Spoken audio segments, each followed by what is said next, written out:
మీ అందరికీ శుభోదయం. నా పేరు డాక్టర్ అబ్బాస్. ఈరోజు మనం ఒక ఎథ్నోగ్రఫీలో మరొక కొత్త పాఠాన్ని నేర్చుకుంటున్నాము. అది చాలా చాలా నిజంగా చెప్పాలంటే ఈరోజు పాఠం చాలా మంచి పాఠం అని మనం చెప్పుకోవచ్చు. ఎందుకంటే దీని మీద జరిగినటువంటి చర్చ కానీ, దీని మీద జరిగినటువంటి విమర్శలు కానీ, దీని మీద జరిగినటువంటి దుమారాలు కానీ అంతా ఇంత కాదు. మనం అప్పుడప్పుడు చూస్తూ ఉంటాం. కొన్ని సినిమాలు రిలీజ్ అయినప్పుడు కానీ, కొన్ని పుస్తకాలు రిలీజ్ అయినప్పుడు కానీ, లేకుంటే ఇంకేదైనా జరిగినప్పుడు కానీ పెద్ద దుమారం లేస్తుంది సమాజంలో. రామ్ గోపాల్ వర్మ ఈ మధ్యలో వ్యూహం సినిమాని రిలీజ్ చేసినప్పుడు కూడా అది పెద్ద దుమారం లేపింది. అదే రకంగా ఇప్పుడు మనకు స్ట్రీట్ కార్నర్ సొసైటీ పుస్తకం వచ్చినప్పుడు కూడా సోషియాలజీలో కానీ, ఆంథ్రోపాలజీలో కానీ, లేకుంటే అర్బన్ ఎథ్నోగ్రఫిక్ స్టడీస్లో ఇట్లాంటి స్టడీ చేయొచ్చా, దీంట్లో మెథడాలజీ ఉందా, అసలు ఇది రీసెర్చ్ చేసే పద్ధతేనా అన్నట్టు చాలా రకాలైనటువంటి గొడవలు వచ్చాయి. దీని మీద బాగా విమర్శ, సద్విమర్శ, నిర్ణయాత్మకమైనటువంటి విమర్శ ఇట్లా చాలా చాలా రకాలుగా జరిగింది. మనం గత కొద్ది రోజులుగా మార్గరెట్ మీడ్ని, మాలినోవ్స్కీని, రెడ్క్లిఫ్ బ్రౌన్ని, ఇవాన్ పిచార్డ్ని, తర్వాత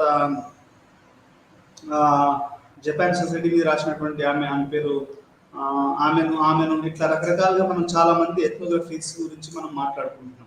మనం అర్బన్ ఎథ్నోగ్రఫీస్ గురించి చెప్తే మీకు సింపుల్గా అర్థం కావడానికి కూడా మనం ఇంతకుముందు కూడా చెప్పాము. ఎథ్నోగ్రఫీ అంటే పీపుల్, ఎథ్నో అంటే పీపుల్ అని, గ్రఫీ అంటే ఒక కళాత్మకంగా సమాజం గురించి రాయడం అనేది ఎథ్నోగ్రఫీ అనేది మనం తెలుసుకున్నాం. ఇది ఆంథ్రోపాలజీలో మొదటిసారిగా మాలినోవ్స్కీ మరియు రెడ్క్లిఫ్ బ్రౌన్లు ఇది చేశారని మనకు తెలుసు. ఏంటంటే సోషియాలజీ అనేది మోడర్న్ ఇండస్ట్రియల్ కాంప్లెక్స్ సొసైటీ గురించి ఎక్కువ మాట్లాడుతుంది. మనం పట్టణాలు అనేది urbanization is a part of modernity అనుకున్నప్పుడు ఈ పట్టణాలలో మనకు ఉండే స్లమ్స్ అని కూడా మనం అర్థం చేసుకోవాల్సిన అవసరం ఉంటుంది. స్లమ్స్ అనేది సోషియాలజీలో, అర్బన్ సోషియాలజీలోకి వస్తుంది. అంటే మురికివాడలు అంటే మురికివాడలకు వ్యతిరేకంగా ఏముంటుంది చెప్పండి? అంటే స్వచ్ఛమైన వాడలు. ఒక పక్క స్వచ్ఛమైన వాడలు కొన్ని ఉంటే ఇంకో పక్క మురికి వాడలు ఉంటాయి. ఈ స్వచ్ఛమైన వాడలు ఏంటి, మురికి వాడలు ఏంటి? ఎవరిని స్వచ్ఛమైన వాడలు అంటే క్లాస్ సొసైటీ అనొచ్చు, ఎవరిని మురికి వాడలు అనొచ్చు. ఎందుకు ఇట్లా మనం డిఫైన్ చేయాలి అంటే ఒక పెద్ద లెసనే ఉంది మనకు. ఇట్లా స్లమ్స్, డెఫినేషన్ ఆఫ్ స్లమ్, ఆ కేటగరైజేషన్ ఆఫ్ స్లమ్, ఆ స్లమ్స్ లో ఎన్ని రకాలు ఉంటాయి, organised, identified slum, unidentified slum, ఇట్లా స్లమ్ స్టడీస్. మనం సోషియాలజిస్టులము ఎందుకు స్లమ్ స్టడీస్ చేయాలంటే ఎందుకంటే అక్కడ పేద ప్రజలు ఉంటారు. ఒక నైతిక బాధ్యత తీసుకున్న ప్రతి సామాజిక శాస్త్రవేత్త కూడా స్లమ్స్ మీద చేయడానికి ప్రయత్నం చేస్తాడు. ఎందుకంటే స్లమ్స్ అనేది ఒక పేద, నిరుపేద, అసలు ఎక్కడి నుంచో వచ్చి బతకడానికి వచ్చినటువంటి కనీస వసతులు లేకుండా, ఇల్లు, నీటి సదుపాయాలు లేకుండా, వైద్య సదుపాయాలు లేకుండా, రోడ్లు, స్ట్రీట్ కార్నర్ లైట్లు ఇవన్నీ కూడా ఏం లేకుండా మనకు స్లమ్స్ అంటే మురికివాడలు అవుపడుతూ ఉంటాయి. అసలు మురికివాడలు అంటే ఏంటి అంటే ఒక డెఫినేషన్ ఏంటి అంటే సోషియాలజీలో which don't have the basic facilities, basic human necessities. అంటే మనిషికి కావాల్సినటువంటి మనకు ఇల్లు, ఆహారము, లేకుంటే వైద్యం ఇవి ఏదైతే లేదో, మంచినీరు ఇవి లేవో వాటిని మనం స్లమ్ అని చెప్పవచ్చు. అంటే బేసిక్ అబిలిటీస్ టు లివ్. ప్రపంచంలో ప్రతి మనిషి బతకాలంటే కొంచెం మానవ అవసరాలకు తగ్గ కొన్ని బేసిక్ నెసెసిటీస్ ఉంటాయి. అవి లేని కానీ మనము దాన్ని స్లమ్ అని చెప్పొచ్చు. అయితే ఇక్కడ స్ట్రీట్ కార్నర్ సొసైటీ మనకు అర్బన్ ఎథ్నోగ్రఫీలో, మన సోషియాలజీలో చికాగో స్కూల్ వాళ్ళు చేసినటువంటి కృషి అనేది నిజంగా చాలా చాలా, నేను ఎంఏలో చదువుతుంటే చికాగో స్కూల్ అంటే నాకు అర్థం కాలేదు, కానీ ఇప్పుడు ఎథ్నోగ్రఫీ చెప్తుంటే అర్థమవుతుంది. ఎందుకంటే ఎథ్నోగ్రఫీలో స్లమ్ గురించి మనం ఒక ప్యాటర్న్ ఎట్లా ఉంటుంది మనకు జనరల్గా తెలిసేది ఏంటి అంటే స్లమ్ అంటే ఒక అన్ఆర్గనైజ్డ్ పీపుల్ అని, స్లమ్ అంటే ఒక క్రైమ్ అని, స్లమ్ అంటే ఒక వయలెన్స్ అని, స్లమ్ అంటే ఒక ఇల్లీగల్ యాక్టివిటీ అని, ఇట్లా మనకు రకరకాలైనటువంటి ఇమేజెస్ ఉంటాయి. అసలు స్లమ్ అనేది ఆర్గనైజ్డా, అన్ఆర్గనైజ్డా? స్లమ్ అంటే ఇప్పుడు సొసైటీస్ అనుకోండి, ఇప్పుడు లాయర్స్ కాలనీ అని, డాక్టర్స్ కాలనీ అని, లేకపోతే టీచర్స్ కాలనీ అని, లేకపోతే ప్రొఫెసర్స్ కాలనీ అని, లేకపోతే ట్రేడర్స్ కాలనీ అని, లేకపోతే ఇంకా రకరకాల కాలనీలు ఉంటాయి. వాళ్ళు ఆర్గనైజేషన్ అనేది చాలా స్ట్రాంగ్గా ఉండడం అనేది మనం చూస్తాం. మనకు సొసైటీస్లలో కూడా సొసైటీ చైర్మన్స్ ఉంటారు, అపార్ట్మెంట్ చైర్మన్స్ ఉంటారు, వైట్ విల్లాస్ చైర్మన్స్ ఉంటారు. ఇట్లా రకరకాల చైర్మన్స్, రకరకాల వాళ్ళు మనకు చాలా ఆర్గనైజ్డ్గా మనకి సొసైటీ అనేది అవపడుతూ ఉంటుంది. అయితే slum is unorganized society or not అనేది ఇక్కడ మనం ప్రధానంగా అర్థం చేసుకోవాలి. అంటే స్లమ్ అసలు ఆర్గనైజ్డ్ ఉంటుందా, అది ఎందుకు ఆర్గనైజ్డ్గా ఉండదు అనేది కొంతమంది చెప్తున్నటువంటి విషయం. అంటే స్లమ్ అనేదే అసలు ఆర్గనైజ్డ్గా ఉండదు, అది అన్ఆర్గనైజ్డ్ కిందికి వస్తుంది అనేది చాలా మంది సోషియాలజిస్టుల పనులు చెప్పారు. అయితే దీన్ని విటే విలియం విటే అనే ఫుటీ విటే, అంటే ఆ స్పెల్లింగ్ ఎట్లా తెలియదు కానీ చెప్తున్నాను. ఇతను ఛాలెంజ్ చేశాడు ఏమని, స్లమ్స్ డిసార్గనైజ్డ్ కాదు, స్లమ్స్ కూడా ఆర్గనైజేషన్స్ ఉంటాయి. మనకు బయటకు ఒకడే రకంగా అంత ఫార్మల్ ఉండకపోవచ్చు కానీ ఇన్ఫార్మల్ మనకు ఆర్గనైజేషన్స్ అనేది ఉంటుంది అనేది తన ఫీల్డ్ వర్క్ ద్వారా 3 సంవత్సరాల పాటు విలియం ఫుటే ఈ యొక్క దీంట్లో ఫీల్డ్ వర్క్ చేసి ఆయన స్లమ్స్లలో కూడా ఒక రకమైనటువంటి మన వ్యవస్థీకృతమైనటువంటి నిర్మాణం ఉంటుంది, వ్యవస్థ ఉంటుంది, నిర్మాణాలు ఉంటాయి, సంస్థలు ఉంటాయి, సామాజిక సంస్థలు ఉంటాయని ఆయన నిరూపించాడు తన స్టడీ ద్వారా. మీరు చాలా సినిమాలు చూసి ఉంటారు, చిరంజీవి గ్యాంగ్ లీడరు, శివ, ఆ తర్వాత ఇవన్నీ కూడా ఏం చెప్తాయి, విజయవాడలోని ఒక సిద్ధార్థ కాలేజీలో జరుగుతున్నటువంటి గ్యాంగ్స్, ఆ కార్నర్ సొసైటీ అంటే ఆ సిటీలో పుట్టి పెరిగిన వాళ్ళు ఏ రకంగా గ్యాంగ్స్టర్స్ గా మారుతారు, అది ఎట్లా వైలెన్స్ కు దారితీస్తుంది అనేది ఒక పెద్ద సంచలనం అయిపోయింది. మీరు అదే రకంగా మీరు సత్యాలు ఏంటి అంటే మనకు జేడి చక్రవర్తిని ఎట్లా ఒక టికెట్ అమ్ముకునేవాడు, ఒక లోకల్ వాడు, ఇప్పుడు దావూద్ ఇబ్రాహిం చూసుకున్నా, లేకపోతే ఇంకా చాలా మందిని చూసుకున్నా, వాళ్ళంతా ఒక స్ట్రీట్ కార్నర్ సొసైటీలో పుట్టినోళ్ళు. ఈ స్ట్రీట్ కార్నర్ సొసైటీ అనేది చాలా చాలా ముఖ్యమండి, ఎందుకంటే క్రైమ్ మొత్తం ఇవన్నీ కూడా ఈ స్ట్రీట్ కార్నర్ సొసైటీ నుంచి వస్తుంది. మీరు తీసుకోండి, దావూద్ ఇబ్రాహిం తీసుకోండి, షకీల్ చోటా వాళ్ళని తీసుకోండి, ఇట్లా చాలా మంది మీకు సిటీలో ఒక క్రైమ్, ఒక స్ట్రీట్ కార్నర్ సొసైటీ నుంచి పుట్టిన వాళ్ళు వీళ్ళు. అయితే దీనికి గల లక్షణాలు ఏంటి అనేది కూడా మనం చూడాలి. మనం ఒక మహానగరాన్ని చదివేటప్పుడు ఆ నగరంలో పెద్ద పెద్ద ఏరియాలే కాదు, మిడిల్ క్లాసే కాదు, ఒక అత్యంత సమాజంలో అట్టడుగున, అంటే మా నగర సమాజంలో అట్టడుగున్నటువంటి ఈ యొక్క మురికివాడల గురించి తెలుసుకోవడం అనేది చాలా చాలా ముఖ్యం. అప్పుడు తెలుసుకున్నప్పుడే మనకు నిజమైన సమాజం ఏంటో తెలుస్తుంది. మనకు నామదేవ్ దశాంగం చూస్తే he is a poet of underbelly అంటారు. అంటే నగరానికి మనకు బయట అవపడేది ఏంటంటే పెద్ద పెద్ద బిల్డింగ్లు అవి మాత్రమే, కానీ దాని లోపల దాని గర్భంలో ఒక ఒక ఒక విపరీతమైనటువంటి ఒక డార్క్నెస్ ఉన్నటువంటి ఏరియా, ఒక విపరీతమైనటువంటి చీకటి అంటే నాలెడ్జ్ లేక, క్రైమ్ ఉండి, ఇవన్నీ కూడా మనకి ఈ యొక్క ఈ స్లమ్లలో అవపడడం అనేది జరుగుతుంది. మరి ఎందుకు ఈ స్లమ్స్ ఉంటాయి, అసలు ఇక్కడ ఆర్గనైజేషన్ ఎట్లా ఉంటుంది, ఇక్కడ మానవ సంబంధాలు ఎట్లా ఉంటాయి, ఇవన్నీ కూడా మనము ఈరోజు ఈ పాఠంలో తెలుసుకోవడం జరుగుతుంది. అంటే ఈ స్ట్రీట్ కార్నర్ సొసైటీలో మనకి ఇట్లా ఈ రకంగా మనము ఈ యొక్క సమాజంలో ఉన్నటువంటి ఈ యొక్క స్లమ్స్, వాటి యొక్క అవి ఏ రకంగా ఉంటాయి అనేది మనం ఈ యొక్క పాఠంలో తెలుసుకోవడం అనేది జరుగుతుంది. అంటే ఇది ఈ పుస్తకం అనేది ఇది ఒక పెద్ద సంచలనంగా మారిందని చెప్పొచ్చు. అంటే ఎట్లా అంటే ఇది చాలా పేరును ఎన్నోసార్లు ప్రింటింగ్ గురైంది, అంటే ప్రింట్ అయింది, రీప్రింట్ అయింది, ఇట్లా చాలా సార్లు ఇది ప్రింట్కి వెళ్ళడము, ఇది ఒక మోస్ట్ పవర్ఫుల్ బుక్గా ఇది రావడం అనేది జరిగింది. అంటే ఏంటి ఇది, ఈ బుక్లో ఉన్న ప్రత్యేకత ఏంటి, ఆయన ఏం చదివాడు అనేది ఇక్కడ మనం పుస్తకంలో తెలుసుకోవాల్సిన అవసరం ఉంది. అయితే ఇక్కడ మీరు గమనించవలసిన విషయం ఏంటంటే ప్రతి స్ట్రీట్లో కూడా, ఒక లోకల్ స్ట్రీట్లో మీకు ఏమపడుతుంది అంటే లోకల్ బాయ్స్ అని ఉంటారు. అతను 3 రకాలుగా ఈ యొక్క సమాజాన్ని ఆయన వర్గీకరించాడు. ఒకటి లోకల్ బాయ్స్ అంటే వాళ్ళ చదువు 10వ తరగతి వరకు కూడా ఉండదు. వాళ్ళు ఇప్పుడు మీరు ఓల్డ్ సిటీ చూసుకున్నారు అనుకోండి, ఓల్డ్ సిటీలో చాలా మంది 8th, 9th, 5th class, 6th class, 10th class తోటే వాళ్ళు తమ జీవితాన్ని అక్కడికి ఆపేస్తారు. వీళ్ళంతా ఏం చేస్తారు, ఈ స్ట్రీట్ కార్నర్ బాయ్స్ ఎక్కడైనా కానీ, అమెరికాలో కానీ ఒక ఇటాలియన్ స్లమ్ని తీసుకొని అతని స్టడీ చేయడం అనేది జరిగింది.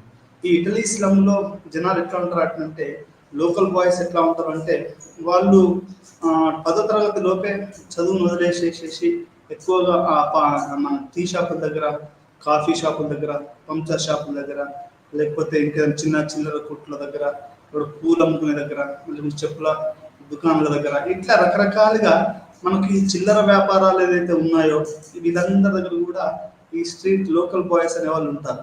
వీళ్ళ నేచర్ ఏంటి అంటే వీళ్ళు ఏంటంటే they are away from the home. వాళ్ళ ఇల్లు, వాళ్ళకి ఒక అమ్మా నాన్న, వీళ్ళు 24 గంటలలో 10, 16 గంటలు ఎక్కువగా ఈ యొక్క టీ షాపులలో, ఈ చిన్న చిన్న దుకాణాలలో ఇట్లా రకరకాలుగా ప్రాంతాలలో వీళ్ళు ఉండడం అనేది జరుగుతుంది. మీరు సలాం బాంబే సినిమా చూస్తే అక్కడ కూడా మనకి అర్బన్ వాళ్ళు ఎట్లా చేస్తారు. A R Rahman Slumdog Millionaire చూసినా మీరు ధారావి స్లమ్లో పిల్లలు ఎట్లా ఉంటారు, పోలీసు వాళ్ళని ఎట్లా మర్ది అధ్యయిస్తారు అనేది కూడా మనం దాంట్లో అది సలాం బాంబేలో కానీ లేకపోతే స్లమ్ డాగ్ మిలియనీర్లో కానీ మనం చూడొచ్చు. అంటే ఈ రకంగా మనకి స్లమ్స్ అనేటివి ఒక ఆర్గనైజ్డ్, ఇది అన్ఆర్గనైజ్డ్ కాదు, ఇది ఆర్గనైజ్డ్ అని మనకు ఎవరు చెప్తున్నారు, విలియం గిఫ్టే అనే అతను చెప్తున్నాడు. ఏంటి మనకు జనరల్ వచ్చింది ఏంటి అంటే ఇవి అన్ఆర్గనైజ్డ్ అని మనకు చెప్తా ఉంటారు, కానీ మనకు ఇవి ఆర్గనైజ్డ్ అని మనకు ఈ యొక్క రీసెర్చ్ ద్వారా తెలిసింది.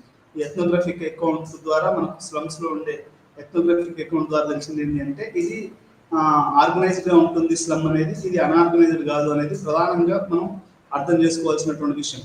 స్ట్రీట్ కార్నర్ సొసైటీ పుస్తకం యొక్క ప్రధాన ఇతివృత్తాలను వివరించాడు. అంటే ఈ పుస్తకంలో అతను ఏం వివరించాడు అనేది కూడా మనం ఈ యొక్క పాఠంలో మనం చేర్చుకుంటాం.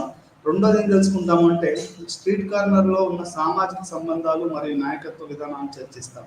అంటే ఈ పాఠంలో మరో ముఖ్యమైన అంశం ఏంటి అంటే ఈ యొక్క స్ట్రీట్ కార్నర్ బాయ్స్ అంటే మీరు ఏ స్ట్రీట్ని తీసుకున్నప్పుడు ఉదాహరణకు లింగంపల్లిలో 20 సంవత్సరాలు చదివాను, ఎంఏ ఎంఫిల్ పిహెచ్డీ చేశాను.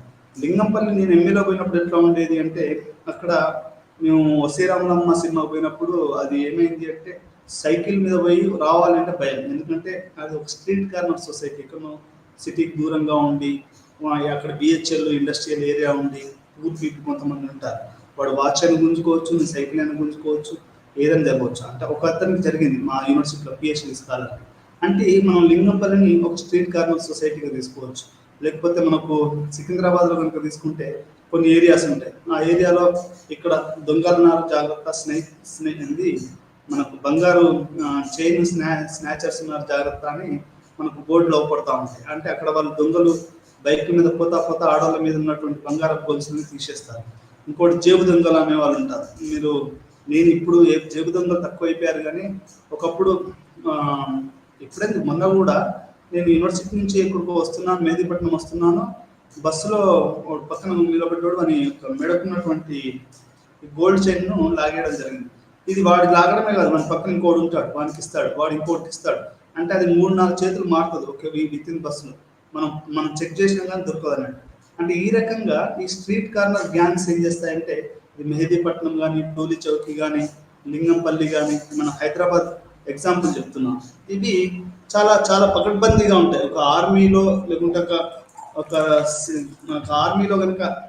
ఆర్మీలో కనుక ఎట్లా రిలేషన్స్ హై ఉంటాయో దీంట్లో అంతకంటే కూడా చాలా హైలీగా ఆర్గనైజ్ ఉంటారు. ఎప్పుడైనా మీరు గుర్తుపెట్టుకోండి, ఈ క్రైమ్ చేసే వాళ్ళు ఏంటంటే అది మనం క్రైమ్ అంటున్నాము, మనం సోషలాజికల్గా కూడా ఆలోచించాలి. అంటే మనం వాళ్ళు తిట్టడం సమంజసమేనా, మరి రాజ్యం యొక్క ప్రభుత్వం దాంట్లో హస్తం లేదా, మన వెనుకబడతనంలో రాజ్యం ఎందుకు వాళ్ళకి చదువు ఇప్పించకూడదు, రాజ్యం ఎందుకు వాళ్ళకి మంచి జీవితాన్ని ఇప్పించకూడదు అంటే రాజ్యం ఫెయిల్యూర్ అని కూడా చెప్పవచ్చు.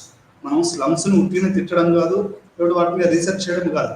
How state has failed in creating a good human healthy society అనేది కూడా మనం ఇక్కడ అర్థం చేసుకోవాల్సినటువంటి విషయం. అయితే ఇక్కడ స్ట్రీట్ కార్నర్ బాయ్స్ అనే విషయం ఈ దగ్గరకు వచ్చేవారికి ఈ వీధి బాలలు, ఈ స్ట్రీట్ కార్నర్ సొసైటీ అనేది చాలా ప్రధానంగా ఉంటుందండి. ఎందుకంటే మీరు సమాజంలో డబ్బులున్న వాళ్ళు కొద్దిమంది ఉండొచ్చు, మధ్యతరగతి ఇంకొంతమంది ఎక్కువగా ఉండొచ్చు, కానీ ఎక్కువగా మనకు సమాజంలో ఒక 40-50% వరకు ఈ స్ట్రీట్ కార్నర్ సొసైటీనే ఉంటుంది. మీరు చిన్న చిన్న బండ్లు నడిపే వాళ్ళు కానివ్వండి, ఇప్పుడు నేను ఉండే ఏరియాలో తోపుడు బండ్లు పండ్లు అమ్ముకునే వాళ్ళు, కూరగాయలు అమ్ముకునే వాళ్ళు, ఆ తర్వాత చిన్న చిన్న సెల్ ఫోన్ షాపులు పెట్టుకునే వాళ్ళు, ఆ తర్వాత ఇట్లా రకరకాలైన వాళ్ళు ఉంటారు. ఇదంతా ఒక రకంగా స్ట్రీట్ కార్నర్ సొసైటీ అని చెప్పొచ్చు. అంటే ఇక్కడ ఈ స్ట్రీట్ కార్నర్ సొసైటీ ఎందుకు మనకు చాలా ముఖ్యం అంటే ఇక్కడ ఇది ఆర్గనైజ్డా అన్ఆర్గనైజ్డా, క్రైమ్ ఎట్లా ఉంటుంది, రాకెటరింగ్ ఎట్లా జరుగుతుంది, పొలిటికల్ ఎట్లా జరుగుతుంది. ఇప్పుడు మొన్న మనకు ఉదాహరణ చెప్తున్నాను, హైదరాబాద్ సిటీలో మన ఓటింగ్ జరిగినప్పుడు గ్రామీణ ప్రాంతాలన్నీ ఒక పార్టీకి ఓటేస్తే మరి సిటీ అంతా అక్కడ లోకల్ గ్యాంగ్ చేతిలో ఉన్నటువంటి ఒక అతను ప్రతి చిన్న చిన్న షాపులను కూడా డబ్బులు విపరీతంగా ఇవ్వడం, అతను మంచితనం కూడా ఉన్నట్టున్నది, అతను గెలిచాడు. అంటే ఇక్కడ చాలా సిటీ అనేది హైలీ ఆర్గనైజ్డ్గా ఉంటుంది అని చెప్పడానికి మీకు ఉదాహరణ చెప్పాను. అంటే స్లమ్స్ కూడా హైలీ ఆర్గనైజ్డ్గా ఉంటాయి. మనం చూడడానికేమో అది ఆర్గనైజ్డ్గా ఉండదు, కానీ అది మామూలుగా సాదాసీదాగా చూస్తే మాత్రం అది చాలా ఆర్గనైజ్డ్గా ఉంటుందనేది మనం అర్థం చేసుకోవాలి. దీనికి గల కారణాలు ఏంటి అంటే, మనకు చిన్నప్పుడే వాళ్ళు ఈ స్లమ్స్లో పుట్టిన వాళ్ళ యొక్క మనం బాల్యాన్ని కనుక చూస్తే, మనం బాల్యం అనేది ప్రతి వ్యక్తికి కూడా చాలా ముఖ్యమండి. ఎందుకంటే బాల్యంలో పడ్డ మంచి చెడులే అతని తర్వాత కాలంలో అతని మీద ప్రభావం చూపిస్తాయని మనం చెప్పొచ్చు. అట్లనే ఈ చిన్నప్పుడు, ఇప్పుడు మీరు హైదరాబాద్ నవాబ్ సినిమా చూసినా కానీ వాళ్ళు చిన్నప్పటి నుంచే స్కూల్కి వెళ్తారు. ఆ హీరోలు, దాంట్లో ఉన్న హీరోలు అంటే ఇక్కడ చిన్నప్పుడే ఈ యొక్క వీళ్ళకి ఒక బంధం అంటూ ఏర్పడుతుంది ఈ స్ట్రీట్ కార్నర్లో. అంటే వాళ్ళు ఆడుకోవడంలో కానివ్వండి, లేకపోతే ఇప్పుడు మన ఊర్లలో ఎట్లయితే సంబంధాలు ఉంటాయో, సిటీలలో కూడా ఏంటంటే ఈ స్లమ్స్లలో మనకి అన్ఆర్గనైజ్డ్గా అవపడుతుంది, కానీ వాళ్ళు కూడా చిన్నప్పటి నుంచే చాలా ఫ్రెండ్షిప్స్ ఇవి కూడా ఉంటాయి. ఇది చాలా చాలా హైగా ఆర్గనైజ్డ్ అనేది ఉంటుంది. రెండో విషయం ఏంటంటే, ఇక్కడ మనం అర్థం చేసుకోవాల్సింది ఏంటంటే, వీళ్ళు చదువుకోరు పెద్దగా, వీళ్ళు తక్కువగా చదువుకుంటారు, స్కూల్లోనే డ్రాప్ అవుట్ ఉంటారు. ఇదే స్ట్రీట్ కార్నర్లో ఇంకొక వాళ్ళు ఉంటారు, మధ్యతరగతి వాళ్ళు ఏంటి, వాళ్ళ ఉద్దేశం మంచి ఉద్యోగం, మంచి చదువుకోవాలి, నాలాగా అంటే ఇట్లాంటి మధ్యతరగతి లాగా, ఆ తర్వాత మంచి జాబ్ చేయాలి. ఎప్పటికీ కూడా ఈ స్ట్రీట్ కార్నర్ బాయ్స్కి ఏంటంటే, వాళ్ళేమో ఆర్గనైజ్డ్ ఉంటారు, వీళ్ళు పెద్దగా ఈ యొక్క చదువుకున్న వాళ్ళు పెద్దగా ఆర్గనైజ్డ్గా ఉండరు. ఎట్లా అంటే వీళ్ళకి చదువు, ఉద్యోగం వీటిలోనే ఎక్కువగా ఉంటుంది. మొరాలిటీ అంటే ఏది నీతి, అవినీతి ఏది మంచిది, ఏది చెడు, ఇట్లాంటివన్నీ కూడా మధ్యతరగతిని బాగా డామినేట్ చేస్తాయి. కానీ స్ట్రీట్ కార్నర్ బాయ్స్ అట్లా ఉండరు. వాళ్ళు హైలీ ఆర్గనైజ్డ్, అంటే మనం ఊహించలేము అంత ఆర్గనైజ్డ్గా ఈ స్ట్రీట్ కార్నర్ బాయ్స్ ఉంటారు. వీళ్ళు ఆర్గనైజేషన్ ఎక్కువ ఉంటుంది, మీకు సిస్టమ్ కూడా ఎక్కువ ఉంటుంది, ఇన్ఫార్మల్ అండ్ స్ట్రక్చరైజేషన్ ఉంటుంది. అంటే వీళ్ళన్నీ కూడా ఇన్ఫార్మల్గా ఉంటుంది. ఇప్పుడు మధ్యతరగతి జీవితాలు ఎట్లుంటాయి అంటే అన్ని ఫార్మల్గా ఉంటాయి. వాడు ఆఫీస్కి పోవడం, కాలేజీలో పాఠాలు చెప్పడము, వాడు పరిశ్రమకు పోవడము, టీచింగ్ చేయడము, బిజినెస్ చేయడం, ఇవన్నీ కూడా చాలా చాలా చాలా ఫార్మల్గా ఉంటాయి. కానీ ఈ యొక్క స్ట్రీట్ కార్నర్ బాయ్స్ జీవితాలు ఎట్లుంటాయి అంటే చాలా చాలా ఇన్ఫార్మల్గా ఉంటాయి. చాలా ఇన్ఫార్మల్గా అంటే ఎట్లా అంటే అవి అంతా మనకు బయట అవపడ్డట్టు ఉండవు. వాడు ఎక్కడ ఉంటాడు, ఏదో చేస్తూ ఉంటాడు. ఈ రకంగా ఫార్మల్ బాయ్స్కు, కాలేజ్ గోయింగ్ బాయ్స్కును ఈ లోకల్ బాయ్స్కి ఏంటంటే ఎప్పటికీ ఒక రకమైనటువంటి వ్యత్యాసం ఉంటుంది. ప్రతి వాళ్ళు కూడా ఈ మధ్యతరగతి వాళ్ళు పైకి ఎదగాలనుకుంటారు, కానీ ఒక్కోసారి వాళ్ళ తన కెరీర్లో మంచిగా జరగకపోతే ఈ లోకల్ బాయ్స్తో కలిసి కూడా చేస్తూ ఉంటారు. ఇప్పుడు మనకు గాంజా కానివ్వండి, చెరస్ కానివ్వండి, ఇంకా రకరకాల విషయాలు, ఇవన్నీ కూడా మనకి ఎట్లా అవి ఉంటాయంటే ఇవన్నీ కూడా ఈ స్ట్రీట్ కార్నర్ బాయ్స్ చేస్తూ ఉంటారు. మీరు చాలా సినిమాల్లో చూసుంటారు. ఎట్లా అంటే ఎక్కడో ఊరు నుంచి వచ్చినటువంటి సాదాసీదా ప్రజల్ని వాళ్ళు చేర్చుకొని, లేకుంటే చిన్నపిల్లల్ని చేర్చుకొని ఈ డ్రగ్స్ సప్లై అనేది చేస్తూ ఉంటారు. ఇదంతా కూడా ఎట్లా చేస్తారంటే ఒక స్ట్రీట్ కార్నర్ గ్యాంగ్స్ చేస్తూ ఉంటాయి. ఇక్కడ మనకు విలియం ఫుట్ ఏం చెప్తారంటే, ప్రతి స్ట్రీట్లో కూడా కొన్ని గ్యాంగ్స్ ఉంటాయి. ఇప్పుడు ఈయన పనిచేసిన కాడ 5 గ్యాంగ్స్ ఉన్నాయి. 5 గ్యాంగ్స్లో ఈయన పనిచేసింది కార్నర్ స్టోన్ అనే ఒక గ్యాంగ్ మీద. ఈ గ్యాంగ్ ఏంటంటే ఇటలీ స్లమ్ వాళ్ళ భాష, వాళ్ళంతా కూడా ఒకటే రకంగా ఉంటుంది.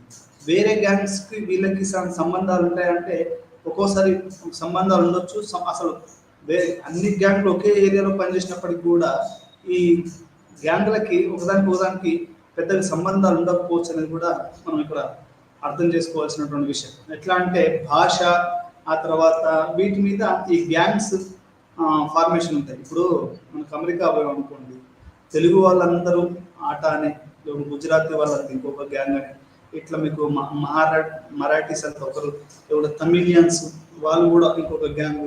అంటే వీళ్ళు భాష ఆధారితంగా కూడా గ్యాంగ్స్ ఏర్పడడం అనేది జరుగుతుంది.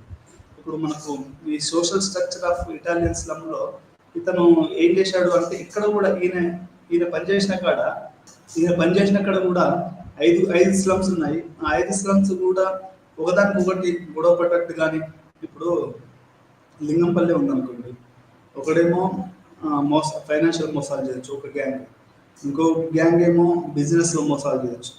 అంటే అందరూ అట్లా ఉంటారని కాదండి, అట్లా ఉంటుందండి. లేకపోతే ఇంకేదన్నా వేరే పేరు తీసుకుందాం. లేకుంటే దో నంబర్ దందా అనేది ఎక్కువగా ఈ యొక్క స్ట్రీట్ కార్నర్లో జరుగుతుంది. ఈ దో నంబర్ దందా అంటే ఏంటి అంటే అంత ఇల్లీగల్ అన్నట్టు. డ్రగ్స్, బ్లాక్ మనీని వైట్ చేయడం, వైట్ మనీని బ్లాక్ చేయడం, ఇట్లా రకరకాలుగా వైట్ మనీని బ్లాక్ మనీని వైట్ చేయడము, డ్రగ్స్, ఆ తర్వాత పొలిటికింగ్, కిల్లింగ్స్, ఇవన్నీ కూడా బిజినెస్ కిల్లింగ్స్, ఇవన్నీ కూడా ఈ స్ట్రీట్ కార్నర్లో ఉంటాయి. అంటే ఇది ఒక్కొక్క ఒక్కొక్క ఏరియాలో మనం చూస్తే అది మనకు అవపడకపోవచ్చు, కానీ చాలా రకాలైనటువంటి ఈ గ్యాంగ్స్ ప్రతి ఏరియాలోనూ ఆ, మనకు ఉంటాయని చెప్పొచ్చు. అందులోనే మన వికే చూసిన కాడ కూడా ఒక 5గురు గ్యాంగ్స్ని ఆయనే స్టడీ చేయడం అనేది జరిగింది. మరి వారి మధ్య సామాజిక సంబంధాలని మరియు నాయకత్వ విధానాలను చర్చించారు. నాయకత్వ విధానాలంటూ కూడా ఒక లీడర్ ఎట్లా ఉంటాడు, ఇప్పుడు దీంట్లలో ఒక లీడర్ అనేవాడు ఎట్లా ఉంటాడు, వాడు మనం ఎన్ని సినిమాల్లో చూసామండి. అంటే ఎంతమంది గ్యాంగ్స్టర్స్ ఒకరినొకరు చనుకోవడం, అసలు గ్యాంగ్స్టర్ అనే ఒక సినిమానే వచ్చింది మనకు, కంగనా రనౌత్ను ఇమ్రాన్ హష్మి నటించిన. దాంట్లో కూడా ఎట్లా గ్యాంగ్స్ పనిచేస్తాయి, ఎన్ని సినిమాలు వచ్చాయో. రజనీకాంత్ భాషా సినిమా కానీ, లేకపోతే మనకు గ్యాంగ్స్టర్ చిరంజీవిది కానీ, ఇట్లా చాలా. అంటే ఈ స్లమ్ అంతెందుకు, నాయకుడు మీరు సినిమా చూసే ఉంటారు, కమల్ హాసన్. కమల్ హాసన్ నాయకుడు ఏంటండి, బాంబేలో ఇక్కడ పని చేసుకోవడానికి పనిచేయడానికి వెళ్ళిన వాళ్ళందరూ కూడా కమల్ హాసన్ నాయకత్వం వహిస్తాడు నాయకుడు సినిమాలో. వాడు మొదలియార్ కమ్యూనిటీ, మొదలియార్ అంటే మనకు ఏఆర్ రెహమాన్ కమ్యూనిటీ, అది ఒక హిజన్ కమ్యూనిటీ తమిళనాడులో. వాడు ఏం చేస్తాడు, అక్కడ ఉన్నటువంటి పేద ప్రజల మీద, చిల్లర కొట్టోళ్ళ మీద జరుగుతున్నటువంటి హత్యాకాండని వాడు వ్యతిరేకిస్తాడు. అక్కడ ఒక లోకల్ లీడర్ ఉంటాడు, వాడు ఏంటంటే వాడు లోకల్ లోడ్ అయి ఉంటాడు. వాడు వీళ్ళ మీద జరుగుతున్న వాటిని వాడు ఒక స్ట్రీట్ కార్నర్ బాయ్. వాడు ఏంటంటే గూండాగిరి చేయడం, హఫ్తా వసూలు చేయడమే వాని పని. ఈ రకంగా మనకి ఈ యొక్క నాయకుడు సినిమా, ఇట్లా మీరు ఎన్ని సినిమాలు చూశారండి అబ్బా, నాకు తెలిసి అయితే కొన్ని వందలు వేలు సినిమాలు చూసుంటారు. శిఖరాయమానం ఏంటి అంటే ఇందులో గాడ్ ఫాదర్ అనే సినిమా. గాడ్ ఫాదర్ అనే సినిమాలో మొత్తం ఈ స్ట్రీట్ కార్నర్ సొసైటీ గురించి. వాళ్ళు గేమ్స్, స్ట్రీట్ కార్నర్లో ఉన్న వాళ్ళు ఎట్లాంటి ఆటలు ఆడతారు, వాళ్ళు ఎట్లా ఇన్ఫార్మల్గా ఉంటారు అనేది మనకు మ్యారియా పూసో చాలా కూలంకషంగా రాశాడు. పోలీసు వాళ్ళను ఎట్లా బ్రేబరీ చేస్తారు బిజినెస్లో, అఫీషియల్స్కి ఏ రకంగా మా వాళ్ళు పంపిస్తారు. ఇప్పుడు ఎంఆర్ఓ ఆఫీస్లో కానీ, లేకపోతే ఇంకన్నా ఏదైనా ఆఫీస్లో పోయినప్పుడు, పోలీసు దాంట్లో పోయినప్పుడు ఈ మామూలు అనేటివి ఎట్లా జరుగుతాయి, ఇప్పుడు పంచాయతీ ఆఫీస్లో కానీ, ఇదంతా కూడా ఏ రకంగా జరుగుతుంది అనేది మనకు గాడ్ ఫాదర్ కాదు, ఇది ప్రతి చోట జరుగుతుంటుంది. ఇదన్నీ చేసేవాళ్ళు ఎవరైనా అంటే ఈ మధ్యతరగతి వాళ్ళు, చదువుకున్న వాళ్ళు ఈ చేయరు. వీళ్ళు ఎక్కువగా చేసేది మొత్తం ఈ యొక్క లోకల్ బాయ్స్ అని మనం ఇక్కడ అర్థం చేసుకోవాలి. పార్టిసిపెంట్ అబ్జర్వేషన్ చేయడంలో ప్రయోజనాలు మరియు సవాళ్ళను కూడా మనం చర్చించవలసి ఉంటుంది. పుస్తకం యొక్క ప్రధాన విమర్శను కూడా మనం చర్చించాలి. అంటే ఇంత మంచి వర్క్ చేసినటువంటి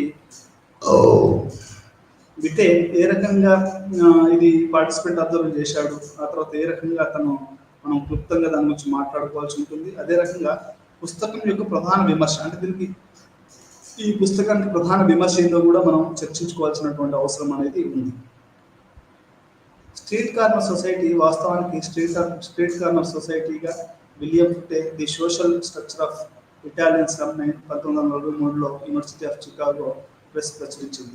యూనివర్సిటీ ఆఫ్ చికాగో ప్రెస్ ఏంటంటే ఈ అర్బన్ ఎథ్నోగ్రఫీని ఎంకరేజ్ చేయడము, అర్బన్ ఎథ్నోగ్రఫీ యొక్క పుస్తకాలను రాయడము అనేది చికాగో ప్రెస్ అనేది చేస్తూ ఉంది. అది 1943లో ఈ యొక్క the street corner society the social structure of Italian slum అనేది అసలు చూడండి, ఆ పేరే చూడండి, ఆ పేరు పెట్టడంలోనే అతని యొక్క మనకు ఈ యొక్క విలియం ఫుటే యొక్క గొప్పతనం అవపడుతుంది, స్ట్రీట్ కార్నర్ సొసైటీ అని చెప్పడం.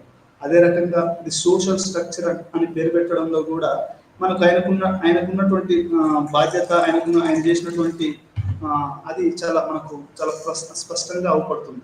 ఇది 1948లో మొట్టమొదటిసారిగా, ఇది 1943లో మొట్టమొదటిసారిగా ఇది ప్రచురితమైంది.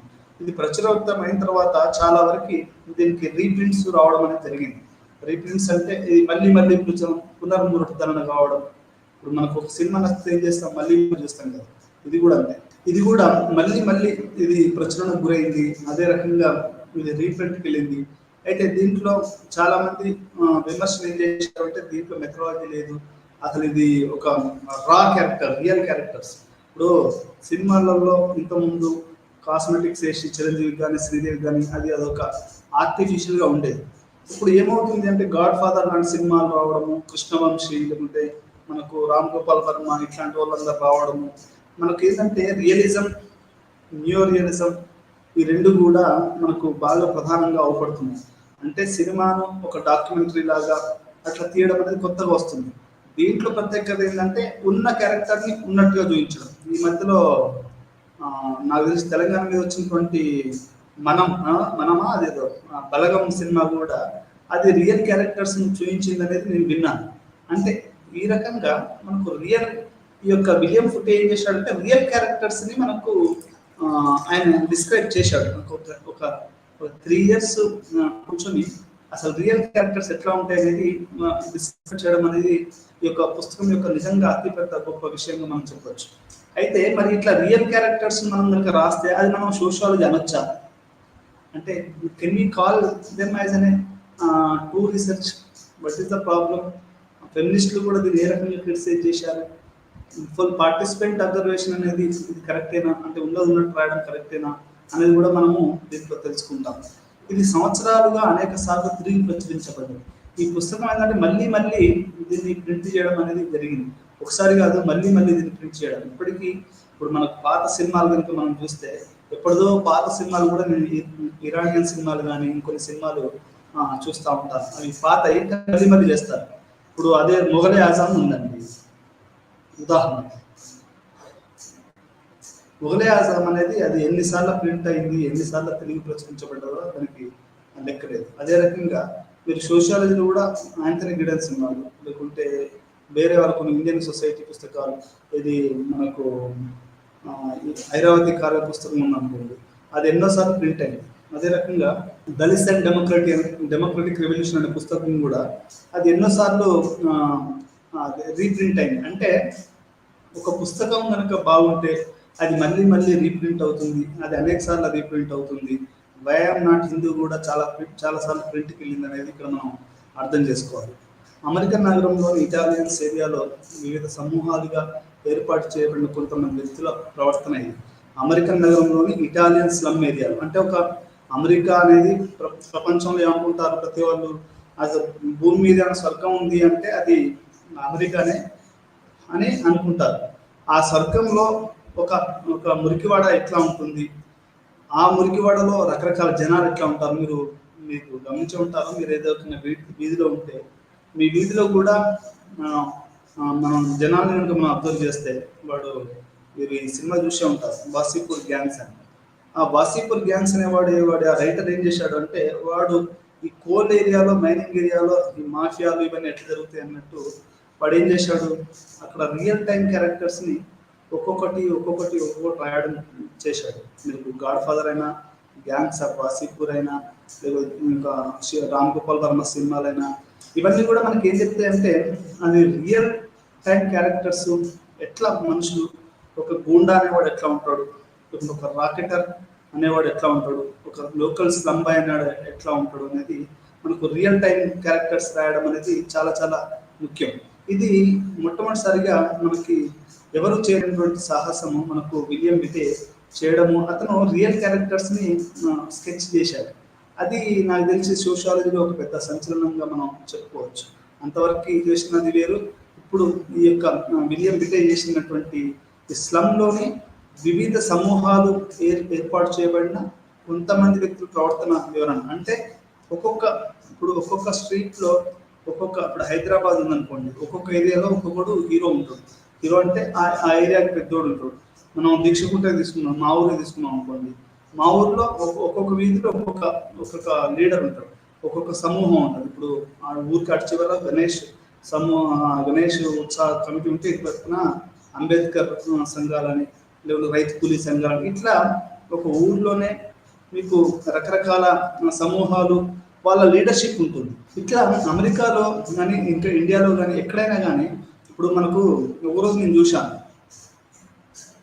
అదేంటి అంటే బిత్తిరి సత్తి ఫ్యాన్స్ అసోసియేషన్స్ అని మా ఊర్లో చూశాను. లేకుంటే ఇక్కడ మన సిటీలో కూడా పలానా వీధిలో పలానా fans association, youth association, women's association, లేకుంటే ఇప్పుడు బౌద్ధనగర్లో అడ్డాపుల్ల సంఘం అని, ఇట్లా ప్రతి ఏరియాలో వివిధ సమూహాలు ఏర్పాటు చేయడం కొంతమంది వ్యక్తుల ప్రవర్తన. అంటే దాంట్లో మంది అందరినీ చేయడం కష్టమండి. అంటే ఎథ్నోగ్రాఫిక్ వర్క్ ఎప్పుడైనా పెట్టుకోండి, it is not for big society. అంటే కొన్ని లక్షల మందిని ఇంటర్వ్యూ చేయడం అనేది కుదరదు.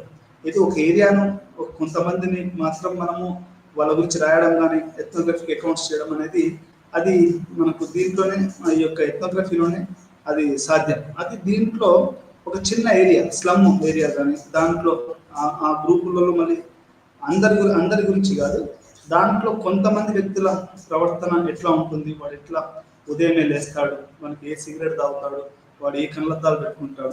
చాలా మంది డాంగు మీద చూస్తే వాడు రెబాక్ షూనే వేస్తాడు, వాడు వేసేది కూడా వాడు రేబాన్ వేస్తాడు. లేకపోతే వాచ్లు కూడా మీరు చూస్తే మన వాచ్ కూడా ఫలానా కంపెనీ అయితేనే వాడు వేస్తాడు. అంటే ప్రతి డాన్కి ప్రతి వానికి కూడా కొన్ని లక్షణాలు ఉన్నాయి.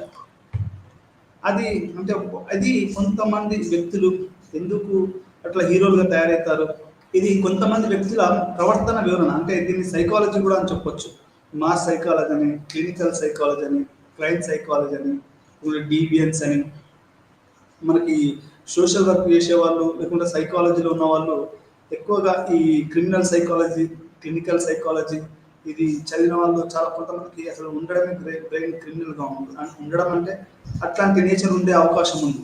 అట్లా అంటే ఇప్పుడు నాకు కూడా ఒక్కోసారి అట్లా రావచ్చు, అంటే వచ్చిన సందర్భాలు కూడా ఉన్నాయి. అంటే మనం మనిషి ఎప్పుడు ఎట్లా ఎందుకు మాట్లాడు అనేది చెప్పడం కష్టం అండి. ప్రతి వ్యక్తిలో మనం అనుకుంటాం మంచి ఉంటుంది చెడు ఉంటుందని, కానీ అట్లేమి ఉండదు. అది వాడి యొక్క సిచ్యువేషన్స్ను బట్టి వాడి యొక్క బిహేవియర్ అనేది మ్యాక్సిమం ఉంటుంది.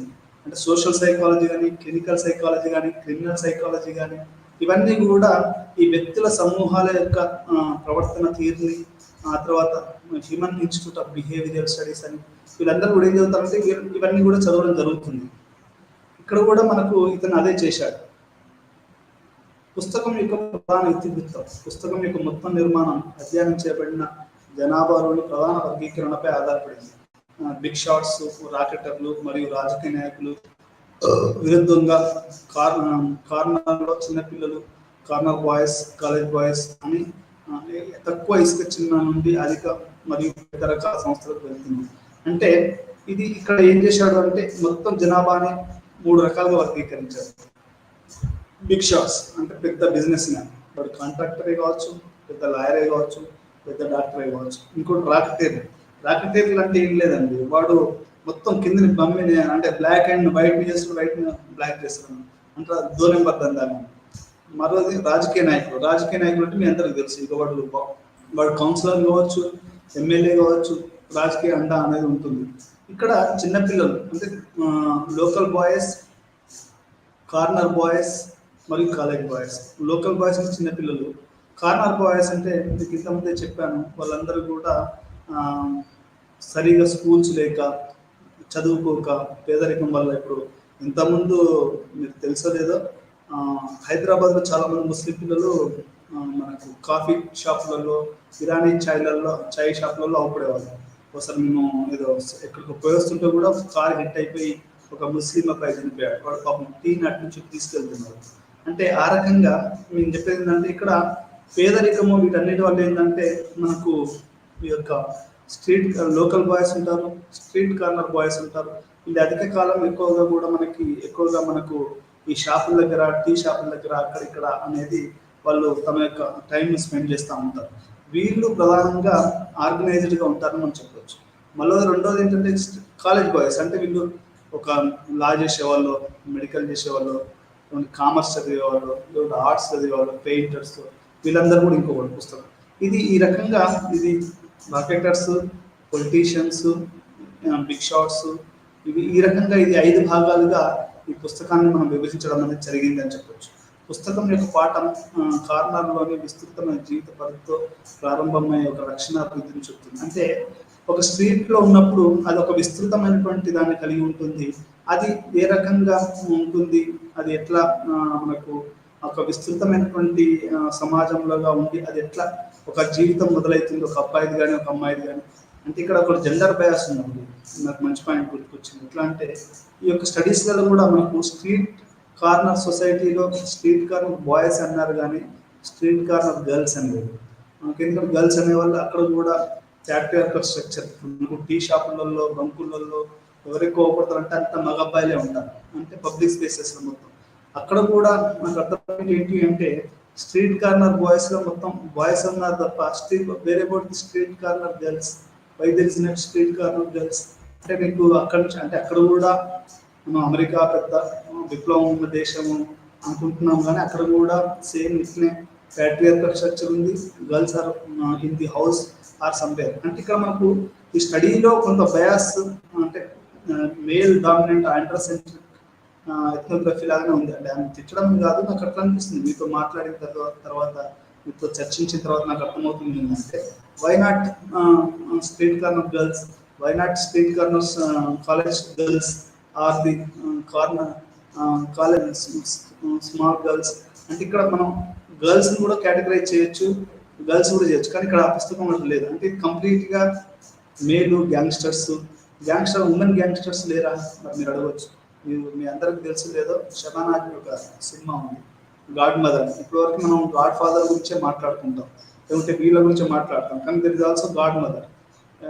ఈ మధ్యలో ఏదో సినిమా కూడా వచ్చింది. ఆమె డ్రగ్స్ వ్యాపారం చేస్తూ ఉంటుంది, వాళ్ళ కొడుకును బాగా చదివిస్తారు. ప్రతి వాళ్ళు ఇక్కడ మనం అర్థం చేసుకోవాల్సిన విషయం ఏంటంటే ఈ గాడ్ ఫాదర్స్ గాడ్ మదర్స్ ఎందుకు వస్తారు అంటే వాళ్ళ భవిష్యత్తు ఎట్లా పోయింది కాబట్టి తమ పిల్లల భవిష్యత్తు అన్నా బాగుండాలనే ఒక ఉద్దేశంతో వాళ్ళు ఏంటంటే ఈ రాకెటరింగ్ లో ఇల్లీగల్ యాక్టివిటీస్లలో దీంట్లో వాళ్ళు పాల్గొంటూ ఉంటారు. ఇది విస్తృతమైనటువంటి లక్షణాభివృద్ధి చూపుతుంది. ఒక కార్నర్ సమూహానికి మరి అతను సూచించిన ఒక వ్యక్తిపై దృష్టి కేంద్రీకరించింది.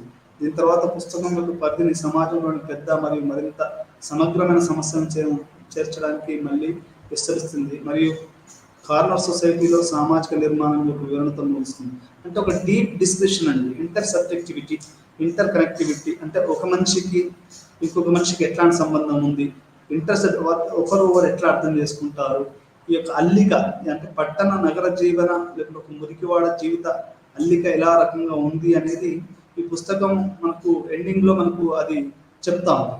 అంటే ఈ యొక్క రాకెటింగ్ దీని యొక్క అల్లిక అనేది మనం ఇక్కడ చూసుకోగలుగుతాం.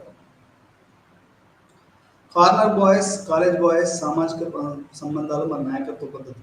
అయితే ఈ కాలేజ్ బాయ్స్, కార్నర్ బాయ్స్ వల్ల ఎట్లా లీడర్షిప్ ఉంటుంది అనేది కూడా మనం ఇక్కడ అర్థం చేసుకోవాలి. మీరు కనుక చూస్తే లీడర్షిప్ అనేది ఈ యొక్క లోకల్ బాయ్స్లో కానివ్వండి, కార్నర్ బాయ్స్లో కానివ్వండి చాలా స్ట్రాంగ్గా ఉండి చాలా ఎక్కువగా ఉంటుంది. వేరేస్ కాలేజ్ బాయ్స్లో అంతగా ఇది ఉండదు, ఎందుకంటే వాళ్ళు అంత ఆర్గనైజ్డ్గా ఉంటారు. కాలేజ్ అయిపోగానే వాడు కొద్దిగా స్పోర్ట్స్ ఆడతాడు, మనకి అసలు గ్యాంగ్స్తో సంబంధాలు ఉండవు. వైట్ సోషియాలజీ మరియు ఆంథ్రోపాలజీ రెండింటిలోనూ స్పష్టమైన నేపథ్యం లేకుండా కార్నర్ పై తన అధ్యయనాన్ని ప్రారంభించాడు. ఇతనికి ఏంటంటే ఈ బిటేకి అతనికి సోషియాలజీ కానీ లేకుంటే ఆంథ్రోపాలజీ కానీ అంతకుముందు అతను ఫార్మల్గా సోషియాలజీ ఆంథ్రోపాలజీ చదివిన వ్యక్తి కాదు ఈ విలియం. ఈయన తనకు ఒక ఉత్సాహం ఉంది. ఇప్పుడు ఒక్కోసారి ఏం చేస్తారు అంటే చాలా మంది వాళ్ళకు సినిమాలు తీసే ఆ నేపథ్యం లేకపోయినా సినిమాలు తీస్తారు. అట్లే ఆంథ్రోపాలజీ సోషియాలజీ చేయాల్సిన అవసరం లేదు, ఎవరైనా కానీ ఒక స్ట్రీట్ మీద చదవచ్చు, రాయొచ్చు.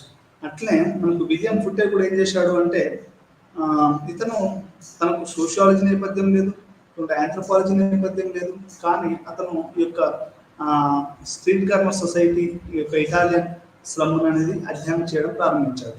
అతని పుస్తకం కళాశాల అబ్బాయిలు మరియు కార్నర్ బాయ్స్, అంటే కాలేజీ పోయే పిల్లలంతా ఎట్లా ఉంటారు, అదే రకంగా మనకు ఈ యొక్క కార్నర్ బాయ్స్ ఎట్లా ఉంటారంటే ఏ పని పాట లేక మనకు షాపుల దగ్గర అక్కడిక్కడ అవపడే వాళ్ళు ఎట్లా ఉంటారు అనేది కూడా ఇది ఒక రెండవ తరం ఇటాలియన్ అమెరికన్ మధ్య అసమానతలను నొక్కి చెప్తుంది. అంటే కాలేజ్ పోయే వాళ్ళంతా గుర్తుపెట్టుకోండి, వాళ్ళంతా రెండవ తరం ఇటాలియన్ అమెరికన్స్ అయి ఉంటారు, అమెరికన్ ఇటాలియన్స్ అయి ఉంటారు. అంటే వాళ్ళ అయ్యలు తాతలు ఎప్పుడో మనకు అమెరికాకు వచ్చి ఉంటారు. ఆ తర్వాత వీళ్ళ పిల్లల్ని వాళ్ళు బాగా చదివించుకుంటారు. ఎవరైతే ఈ స్ట్రీట్ కార్నర్ బాయ్స్ ఉంటారో వాళ్ళు మొదటి తరం వాళ్ళు అన్నట్టు. ఈ మొదటి తరం వాళ్ళకి ఏంటంటే వాళ్ళకు అది తప్ప వేరేది వాళ్ళు చేయలేదు, ఎందుకంటే వాళ్ళకి చదువు లేదు. వాళ్ళ తాతలు అయ్యారు ఎవరు రెండో ఒక అబ్బాయి పేరు చెప్పదలుచుకోవాలి. వాళ్ళ తాతలే ఒక టీచర్స్, ఫాదర్స్, చర్చ్ ఉంది, వాళ్ళ నాన్న ఇన్కమ్ ట్యాక్స్ ఆఫీసర్, కాబట్టి వాడు అమెరికాకి వెళ్ళాడు, కొంచెం బుద్ధిగా డాక్టరేట్ చేశాడు, తర్వాత అక్కడ 10 సంవత్సరాలు చేశాడు, ఇప్పుడు మళ్ళీ ఇండియాకి వచ్చాడు. అప్పుడు అదే నేనున్నాను అనుకోండి, మొదటితరం వ్యక్తిని, నేను ఇక్కడనే ఉన్నాను, నేను కూడా డాక్టరేట్ అయ్యాను, కానీ చాలా చాలా కష్టపడవలసి వచ్చింది అన్నట్టు. అంటే అతను 2వ తరం 3వ తరానికి వ్యక్తిని చెప్తే నేను మొదటి తరానికి చెందిన వ్యక్తిని.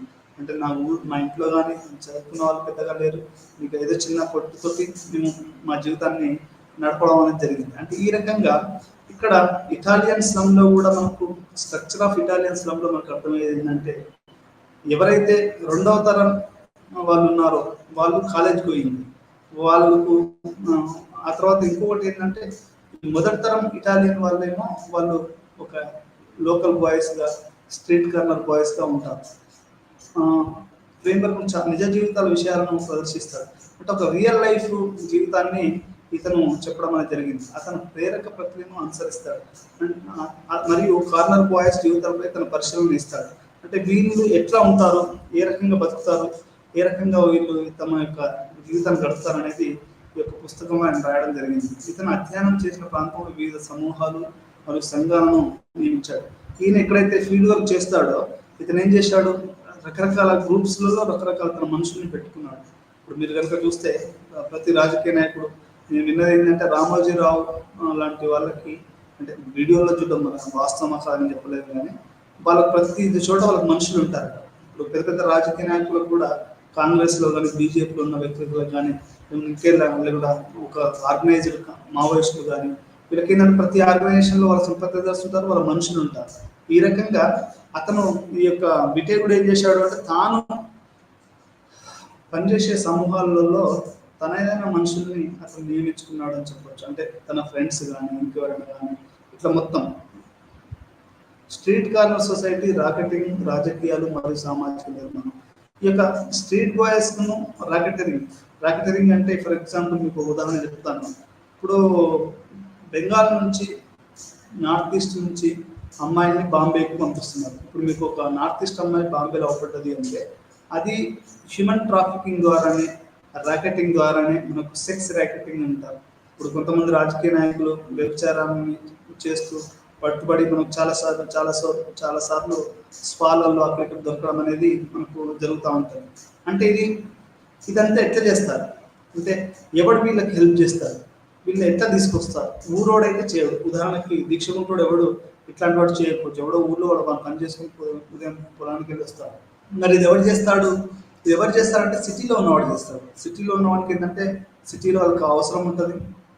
వ్యభిచార గృహాలు అనేటివి సిటీలలో ఉంటాయి, పల్లెటూరులో ఉండవండి. చిన్న చిన్న టౌన్లలో కూడా పెద్దగా ఉండవు, మహా అంటే సిటీలోనే ఉంటాయి. ఎందుకంటే సిటీ అనేది ఒక highly complex capitalist and complex society, industrial society. ఇక్కడ ఏంటంటే ఫ్రస్ట్రేషన్ ఎక్కువ. మీరు యానిమల్ సినిమా విషయం ఉంటారు, వాడు ఆ సినిమాలో ఒక సీన్ ఎట్లా చూపిస్తాడు అంటే, మనకి లేచిందే తడు అన్నట్టు వాడు సెక్స్ చేస్తూ ఉంటాడు. అంటే ఇది ఒక హైలీ స్ట్రెస్ ఓరియంటెడ్ ఉంటుంది కాబట్టి వాళ్ళకి ఇవన్నీ ఉండాలి అనేది వాళ్ళు అనుకుంటారు. సోనాగచ్చి, ఇప్పుడు ఇవన్నీ బెంగాల్లో కానీ లేకుంటే బాంబేలో రెడ్ లైట్ ఏరియా ఇవన్నీ కూడా ఎట్లా ఉంటాయంటే ఒక రకంగా ఉంటాయని చెప్పుకోవచ్చు. అంటే ఇక్కడ మనం అర్థం చేసుకోవాల్సిన విషయం ఏంటంటే, ఇది అర్బన్ సొసైటీ అనేది చాలా డిఫరెంట్గా ఉంటుంది అనేది మనం అర్థం చేసుకోవాలి. రాకెటరింగ్ అనేవాళ్ళు ఎవరు చేస్తారు, ఈ స్లమ్ స్ట్రీట్ కార్నర్ బాయ్స్ ఏదైతే ఉన్నారో, నేను చెప్పాను కదా ఇంతకుముందు, ఒకడు గుడ్డోడు అనాథ, వాళ్ళకి ఎట్లా చెప్పాలంటే పాటలు రాశారు. అభాగ్యులు ఉంటారు కదా, శ్రీశ్రీ రాశాడు, అభాగ్యులు, అన్నార్థులు, శరణార్థులు, వీళ్ళంతా అదొక గ్యాంగ్ లెవెల్ ఫిజికల్, విధి వంచితులు, ఇట్లా రకరకాలైనటువంటి గ్యాంగ్స్ మనకు సిటీలో అవపడతాయి. వీళ్ళందరూ కూడా స్ట్రీట్ కార్నర్ బాయ్స్గా పనిచేస్తారు. ఈ ర్యాకెటింగ్కి పనికొస్తాడు. ఎవడో ఉంటాడు ఒకడు పొలిటీషియన్, ఆ పొలిటీషియన్ కూడా ఏం చేస్తాడు అంటే వీళ్ళందరినీ ఉపయోగించుకుంటారు. ఆ బిజినెస్ మ్యాన్ వీళ్ళందరినీ అప్పుడు అన్ఎంప్లాయిడ్ పీపుల్ అందరినీ ఒక ప్రొఫెసర్ ఉపయోగించుకుంటాడు. లేకుంటే మా డబ్బు లేని వాళ్ళందరూ కూడా పేదోళ్ళని ఉపయోగించుకుంటాడు. సో ఇప్పుడు ఇంకా ఒక ర్యాకెటీరింగ్ అన్నట్టు ఇదంతా ఇప్పుడు జరుగుతున్నది. ఎక్కువగా ఒక మనిషి అంటే ఎంతో కష్టపడితే పైకి వచ్చినాకంటే కూడా రాకెటరింగ్ ద్వారా ఇప్పుడంతా ప్యాకేజ్ స్టార్స్ అని చెప్తున్నారు. ఎంత జరుగుతుంది, రాకెటింగ్ వల్ల జరుగుతుంది. అంటే నువ్వు పలానా ట్రాఫికింగ్ చేయి, డ్రగ్ ట్రాఫికింగ్ చేయి, నీకు ఇంత ఇస్తాను. నువ్వు లైఫ్లో నేను నైట్ ఒక ఇరానియన్ సినిమా చూస్తున్నాను. ఆ ఇరానియన్ సినిమాలో ఏంటంటే నీ లైఫ్ బాగుండాలని చెప్పేసి ఫేక్ వెబ్సైట్ నడిపి నీ లోన్లు వెబ్సైట్లని, ఆ వెబ్సైట్లని, ఈ వెబ్సైట్లు అని చెప్పేసి అంటే యూత్ ఏంటంటే want to become rich over night అంటే రాత్రికి రాత్రే పెద్దలు కావాలి, ఆ తర్వాత రిచ్ కావాలి, మళ్ళీ చూసుకోకూడదు. ఇప్పుడు వర్క్ స్టైల్ కూడా మారిందండి. ఎట్లా అంటే ఒకప్పుడు సుదీర్ఘకాలంగా పనిచేసిన టీచర్లు వాళ్ళు వీళ్ళు ఇల్లు కట్టుకునేవాళ్ళు. ఇప్పుడు కొత్త మోడర్న్ లైఫ్లో ఏంటి అంటే నువ్వు 2-3 సంవత్సరాలు గట్టిగా పనిచేయి, బిజినెస్ చేస్తావా, ఎంటర్టైన్మెంట్ చేస్తావా, అంతే. ఇక మళ్ళీ ఒక 10 సంవత్సరాలు పని మళ్ళీ చేయవలసిన అవసరం ఉండదు. ఆ 10 సంవత్సరాల్లోనే జీవితకాలానికి సంబంధించిన ఆ, డబ్బులు సంపాదించాలనేది నేటి యువత. ఆ, అది దీంట్లో అది అది అమెరికాలో అది 1930లోనే ఇది మొదలు కావచ్చు. ఎందుకంటే రాకెటరింగ్, లేకుంటే రాజకీయాలు, పొలిటిసైజింగ్ మరియు సామాజిక నిర్మాణం అనేది ఇది చాలా ఇంటర్ కనెక్టెడ్ అనేది మనం ఇక్కడ అర్థం చేసుకోవాల్సినటువంటి విషయం. అతను కార్నర్ బాయ్స్ రాకెటరింగ్ మరియు రాజకీయ నాయకుల మధ్య సంబంధాలను బయటకు తీసుకొస్తాడు. అంటే ఈ కార్నర్ బాయ్స్కి ఈ ర్యాకెటర్స్కి మధ్యలో దగ్గర సంబంధం ఉంది.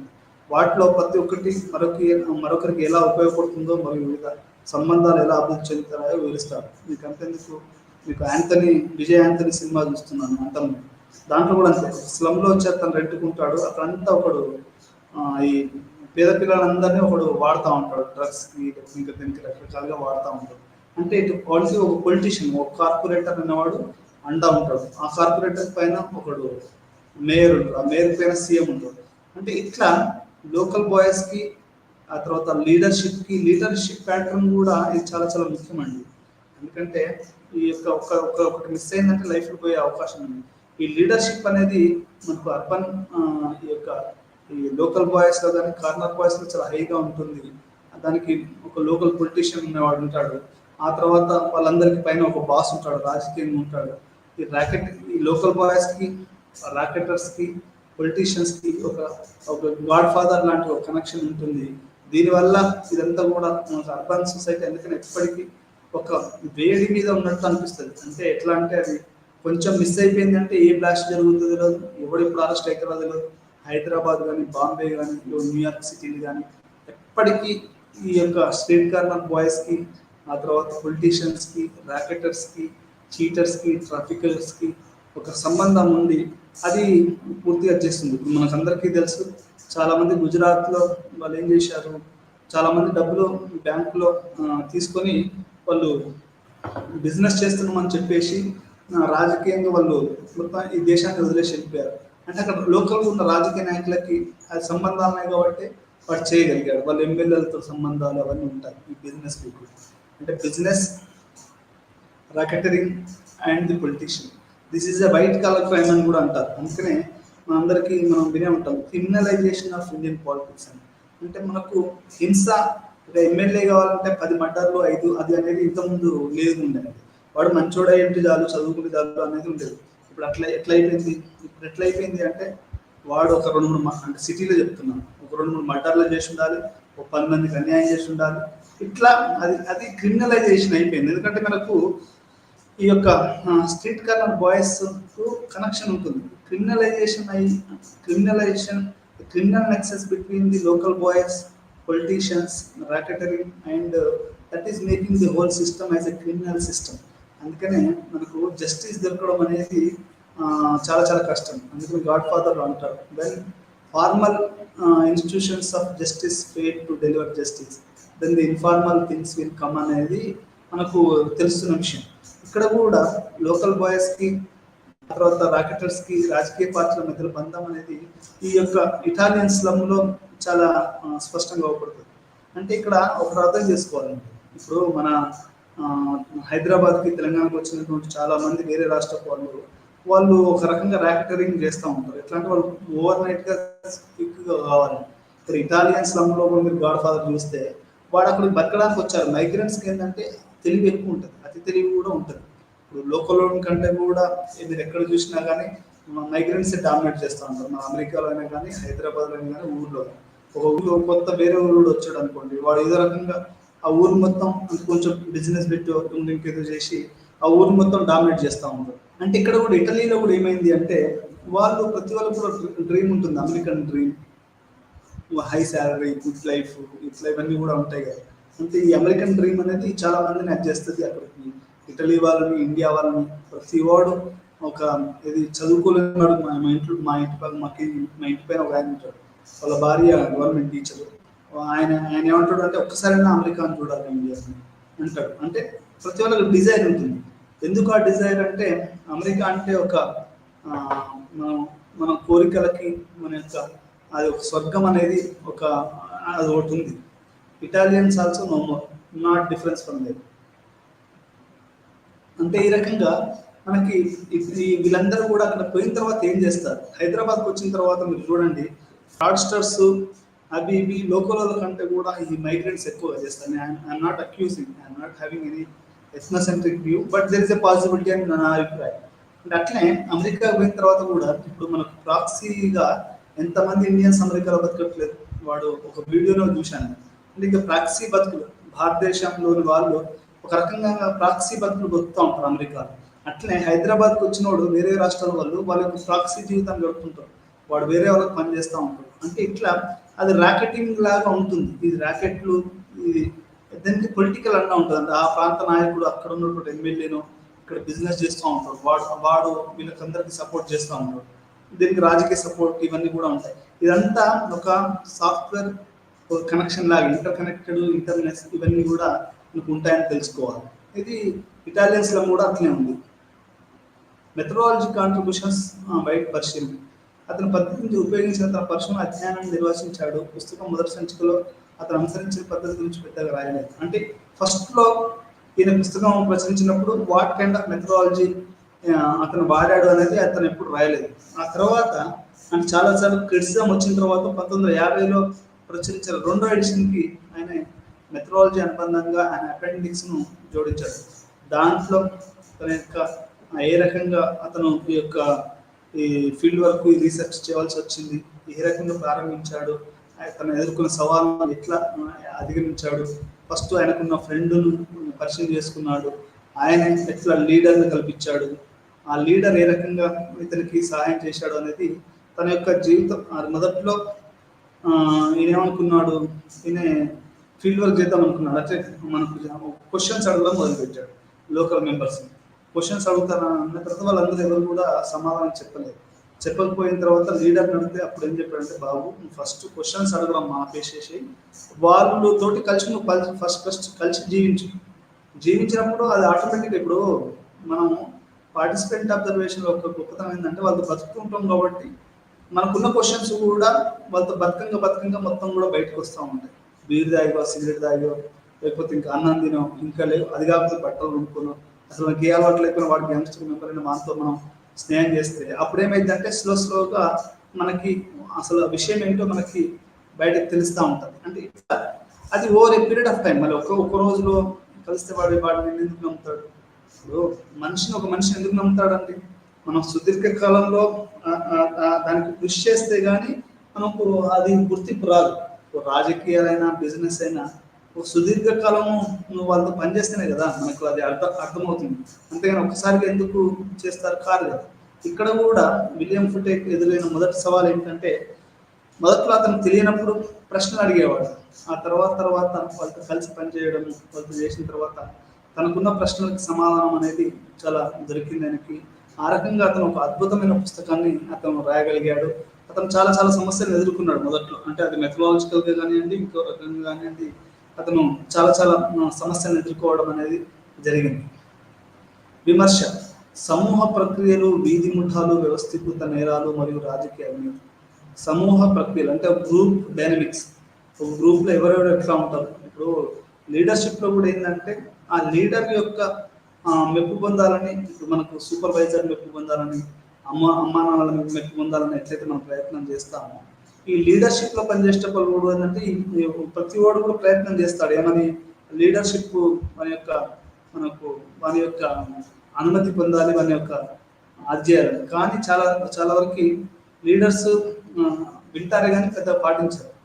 వీధి ముఠాలు అంటే స్ట్రీట్ కార్నర్ సొసైటీస్, వ్యవస్థీకృత నేరాలు అంటే ఆర్గనైజ్డ్ క్రైమ్, మరియు రాజకీయ అంటే పొలిటికల్ కరప్షన్ యొక్క కాంక్రీట్ అధ్యయనం విలువైన జ్ఞాన వనరుగా కొనసాగుతుంది. అంటే ఒక గ్రూప్ డైనమిక్స్ని చదవాలన్నా, ఒక స్ట్రీట్ కార్నర్ సొసైటీ చదవాలన్నా, ఒక వ్యవస్థీకృతమైనటువంటి ఆర్గనైజ్డ్ క్రైమ్ను చదవాలన్నా లేదా పొలిటికల్ రాకెటరింగ్ని చదవాలన్నా ఈ యొక్క వైట్ కార్నర్ సొసైటీ అనేది అది ఒక నిజంగా కూడా ఒక అద్భుతమైన జ్ఞానవనం. It's a kind of knowledge అనేది మనకి తెలుస్తుంది. ఇంటర్ సబ్జెక్టివిటీ రిలేషన్స్లో కాంక్రీట్ విజువల్స్ వారి వివరాలను వివరించే ప్రత్యేక సామర్థ్యం ఆధునిక పట్టణ వాతావరణంలో పాల్గొనే వారికి పరిశీలన ఆధారంగా పరిశోధన కోసం కొత్త నమూనా సృష్టించింది. అంటే ఈ ఆర్గనైజ్డ్ క్రైమ్ ఎట్లా ఉంటుంది, ఇవన్నీ ఎట్లా ఉంటుందంటే మనకి ఈ మధ్యలో వింటుంటాం. మన్మోహన్ సింగ్ ఒకసారి మాట్లాడుతూ వ్యతిరేకమైన ప్రభుత్వం organised crime and legalised plunder అన్నారు. ఇది ఆర్గనైజ్డ్ క్రైమ్ అనేది రాజకీయాల్లోకి వచ్చేసింది. ఒక వ్యవస్థీకృతమైన నేరాలు అనేది ప్రభుత్వ పరంగా చేయడం అనేది జరుగుతూ ఉంది. అంటే మీరు దాన్ని బట్టి అర్థం చేసుకోండి. బిటే ఏ రకంగా చెప్పాడో మన్మోహన్ సింగ్ పార్లమెంట్లో ఆ రకంగా చెప్పాడు. అంటే ఏదైనా ఒక దాన్ని ఒక ఆర్గనైజ్డ్ చేసినప్పుడు ఏమైందంటే నీకు ప్లండరింగ్ అనేది ఎక్కువ జరుగుతుంది. లీగలైజ్డ్ ప్లండరింగ్ ప్రతిదీ చూస్తే నీకు లీగల్గానే అవపడుతుంది, కానీ అది ఇల్లీగల్. అంటే నేరం అనేది వ్యవస్థీకృతమైంది. వ్యవస్థీకృతమైనటువంటి నేరం మనకు అవపడకుండా ఉంది. దీన్ని చేయడం అనేది ఇప్పుడు చాలా చాలా కష్టం అనేది నాకు ఇక్కడ అర్థమవుతుంది. ఆధారంగా పరిశోధన కోసం కొత్త నమూనా అంటే నిజం కొత్తగా మనకు పార్టిసిపెంట్ అబ్జర్వేషన్ కొత్త స్థాయిలో రియల్ క్యారెక్టర్స్ని చూపించడం వల్ల మనకు అంటే జనాలు కూడా ఆడియన్స్ చాయిస్ కూడా మారిందండి. ఇంతకుముందు లాగా కాస్మిక్ శోభన్ బాబు లాగాను చిరంజీవి లాగాను ఇంకా అట్లా వాళ్ళు పాటలు పాడితే ఇప్పుడు వినట్లేదు. ఇప్పుడు అంతా గాడ్ ఫాదర్లు ఇట్లాంటి అన్ని ఇష్టపడ అంటే రియలిస్టిక్ క్యారెక్టర్స్ లేకుంటే ఈ యొక్క స్ట్రీట్ కార్నర్ సొసైటీలో అసలు జీవితం ఎట్లా ఉంటుంది లేకుంటే ఇవన్నీ చూస్తున్నారు తప్ప ఇంత ముందులాగా వానా వానా వెళ్ళు అనే పాటను కూడా చూసే పరిస్థితి లేదు. ఇప్పుడు రెహమాన్, రంగీలా లాంటి సినిమాలు అయితే చూడడానికి చాలా ఇష్టపడతారు. ఎందుకంటే అవన్నీ కూడా స్ట్రీట్ కార్నర్ సొసైటీని అవి చూపిస్తాయని మనం ఇక్కడ అర్థం చేసుకోవాలి. అతను సరళమైన కథన శైలిని రాశాడు. అతను రాయడం కూడా ఎట్లా రాశాడు అంటే ఆ పుస్తకాన్ని చాలా మందికి ఏంటి ప్రాబ్లం ఏమైంది అంటే టాపిక్ బాగానే ఉంటుంది, పరిశోధన బాగానే చేస్తారు, కానీ క్రిటికల్గా రాస్తారు వాళ్ళు, అంటే హై లాంగ్వేజ్ రాస్తారు. దానివల్ల పాఠకునికి దూరం అవుతుంటారు. మనం కథనా శైలి ఇప్పుడు రాజు గైడ్ అనేది అది చాలా దాని శైలి చాలా సింపుల్గా ఉంటుంది కాబట్టి కొన్ని కోట్లు అమ్ముతాయి. ఇతను కూడా ఆ యొక్క రచనా శైలి ఎట్లా ఉంటుందంటే చాలా సింపుల్గా ఉంటుంది. అది చాలా మంది పాఠకులు పుస్తకం వైపు ఆకర్షించింది. అంటే సింపుల్గా ఉండడం వల్ల ఆ పుస్తకం అంటే దాని యొక్క రచనా శైలి సింపుల్గా ఉండడం వల్ల ఏమైందంటే చాలా మంది ఆ పుస్తకం వైపు వాళ్ళు ప్రయాణించారు, ఆ పుస్తకం చదివారు. ఆ రకంగా ఈ పుస్తకం అనేది చాలా చాలా ఫేమస్ అయింది. రాబోయే ఎథ్నోగ్రాఫర్స్కి, ఆంథ్రోపాలజిస్టులకి, సోషియాలజిస్టులకి ఇది ఒక మంచి బుక్గా ఇది మనకు జ్ఞాన భండారంగా అర్బన్ ఎథ్నస్ స్టడీస్కి తెలుస్తుందని చెప్తూ ఈ పాఠాన్ని ఇంతతో ముగిద్దాం. మరొక పాఠంలో మళ్ళీ కలుద్దాం. నమస్కారం. సెలవు. నమస్కారం.